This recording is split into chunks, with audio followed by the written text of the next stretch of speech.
అదే RTV app వార్తల్ని క్షణాల్లో చదివే అవకాశం ఉంటుంది. ఒక న్యూస్ పేపర్, ఒక టెలివిజన్ ఛానల్ మీ చేతుల్లో ఎప్పుడూ ఉంటాయి.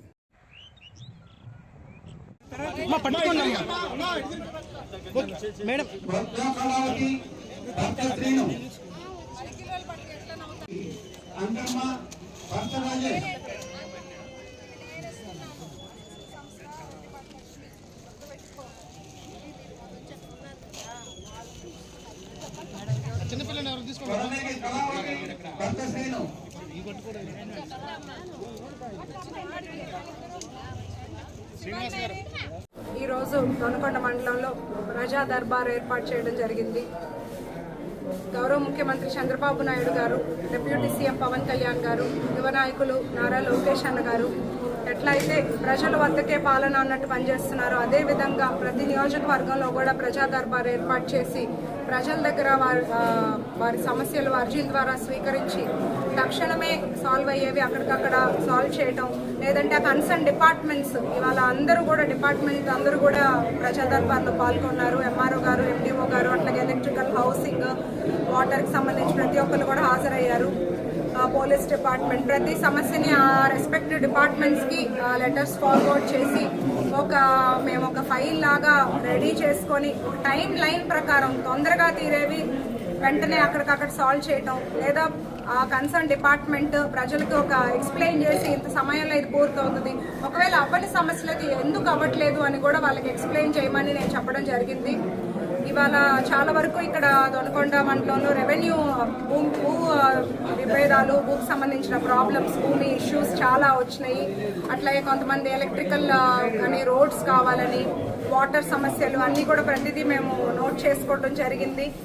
ఎప్పుడు కూడా ప్రజలకు ఎటువంటి ఇబ్బంది లేకుండా మాకు చేతనైన దానిలో కష్టపడుతూ ప్రతి రంగంలోనూ ప్రజలకి అందుబాటులో ఉండాలి, ప్రతి రంగంలో అభివృద్ధి ప్రదంలో తీసుకెళ్లాలి మన రాష్ట్రాన్ని అని ఎలా అయితే సీఎం గారు కష్టపడుతున్నారో వాళ్ళని స్ఫూర్తిగా తీసుకొని మేము కూడా ఇక్కడ ప్రతి వారం ప్రజా దర్బార్ ఏర్పాటు చేసి అర్జీలను స్వీకరిస్తున్నాము. అట్లాగే దొనకొండ మండలంలో ఇండస్ట్రీ ఒకటి ఏర్పాటు కాబోతుంది, బీడీఎల్ ద్వారా వెపన్స్ తయారీ సంస్థ. అది ముందుగా దొనకొండ మండలానికి కేటాయించినందుకు గౌరవ ముఖ్యమంత్రి చంద్రబాబు నాయుడు గారికి ప్రత్యేకమైన ధన్యవాదాలు. ఒక దొనకొండని ఒక ఇండస్ట్రియల్ కారిడార్గా ఏర్పాటు చేయాలనేది వాళ్ళ లక్ష్యం. ఇప్పుడు ఈ సంస్థ కనుక మనకి త్వరలో స్టార్ట్ అయితే 1600 మందికి ఉపాధి అవకాశాలు రాబోతున్నాయి. అట్లాగే ఇక్కడ ఉపాధి అవకాశాలు కల్పించిన వాళ్ళకి ఒక టౌన్షిప్ కూడా ఏర్పాటు చేసి అక్కడ మౌలిక వస్తువులు అన్ని సదుపాయాలు కూడా వచ్చే విధంగా ప్లాన్ చేస్తున్నారు. దొనకొండలో ముఖ్యంగా అది డ్రాట్ ప్రాంతం కాబట్టి కొద్దిగా వాటర్ సమస్య ఎక్కువ ఉంది. ఇవాళ కొంతమంది వాటర్ ప్రాబ్లం గురించి అంతా వచ్చారు. కలెక్టర్ గారి దృష్టిలో కూడా తీసుకెళ్ళడం జరిగింది. ఇక్కడ మేజర్ డ్రాట్ ఏరియాస్ గురించి టెంపరీగా ట్యాంకర్స్, బోర్స్ చూసుకుని వాటికి పర్మనెంట్ సొల్యూషన్ కూడా ఆలోచన చేస్తున్నాము. ఎప్పుడు కూడా ఇలా ప్రజల ఆదరణ కూటమి ప్రభుత్వం మీద ఉండాలని, మంచి చేస్తున్న ప్రభుత్వాన్ని అందరూ మీ ఆశీస్సులు ఉండాలని సందర్భంగా కోరుకుంటున్నాను. ఇవాళ అసిస్ట్ సంస్థతో పాటు ఇక్కడ మొన్న మంతా సైక్లోన్ ఎఫెక్ట్ వల్ల ఇబ్బంది పడిన వాళ్ళ కోసం ఒక 250 మందికి 20 రోజులు సరిపడే ఒక సరుకుల లిస్ట్ తయారు చేసుకుని వాళ్ళకి రెడీ చేసి వాళ్ళు సప్లై చేస్తున్నాము. ఈ దొనకొండ అండ్ దర్శి మండలంలో ప్రజలకు అందజేస్తున్నాము. 10 కిలోల రైస్, 1 కిలో కందిపప్పు, అట్లాగే కిలో ఆయిల్. అట్లాగే నెక్స్ట్ వారం 10 రోజుల్లో నియోజకవర్గం మొత్తానికి కూడా మండలాల వారీగా చదువుకునే పిల్లలకి 9th and 10th ఆడపిల్లలకు సైకిల్ డిస్ట్రిబ్యూషన్ ప్రోగ్రామ్ ఒకటి ప్లాన్ చేస్తున్నాము.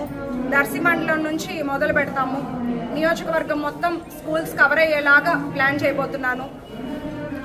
నెక్స్ట్ వీక్ దర్శితో స్టార్ట్ చేస్తాము. అసిస్ట్ సంస్థకి ప్రత్యేకమైన ధన్యవాదాలు ఇందులో మాకు సహకరిస్తున్నందుకు. అట్లాగే ఇవాళ ఈ ప్రోగ్రామ్కి హాజరైన ప్రతి ఒక్క ఆఫీసర్కి ప్రత్యేకమైన ధన్యవాదాలు. తెలుగులో ఫాస్టెస్ట్ న్యూస్ ఇప్పుడు కొత్త అవతారంలో 5 సెకండ్లోనే పూర్తి వార్తా సమాచారం మీ చేతిలో. సోషల్ మీడియా ట్రెండ్స్ మీ కళ్ళ ముందుకే live TV and voice search ఆప్షన్స్తో ఇప్పుడే డౌన్లోడ్ చేయండి. యాప్ లింక్ డిస్క్రిప్షన్లో ఉంది.